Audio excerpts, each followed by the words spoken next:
পটুয়াখালী জেলা বিএনপির আসন্ন কাউন্সিলকে কেন্দ্র করে সংগঠনের সাংগঠনিক সম্পাদক পদে আলোচনার কেন্দ্রবিন্দুতে এসেছেন বিএনপি নেতা বশিরউদ্দিন শিকদার।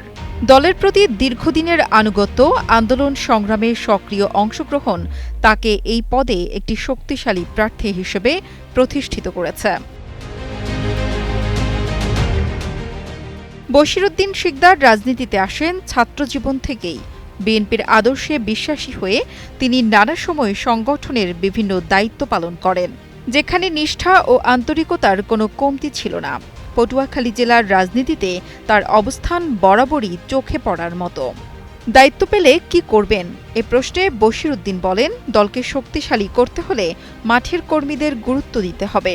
তৃণমূলের নেতাদের কথা উল্লেখ করে তিনি বলেন, তাদের যথাযথ সম্মান ও দায়িত্ব দেওয়া হোক।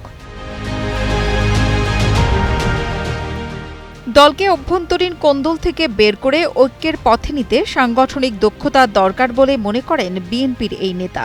বলেন, আমি সেই ঐক্যের রাজনীতি করতে চাই।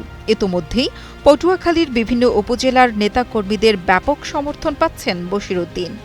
অনেকেই বলছেন, বশিরউদ্দিন শিকদার সাংগঠনিক সম্পাদক হলে জেলা বিএনপি আরও গতিশীল ও সুসংগঠিত হবে। দলীয় সূত্র বলছে, আসন্ন সম্মেলনে শক্তিশালী নেতৃত্ব গঠনের ক্ষেত্রে বশিরউদ্দিন শিকদারের ভূমিকা গুরুত্বপূর্ণ হয়ে উঠতে পারে।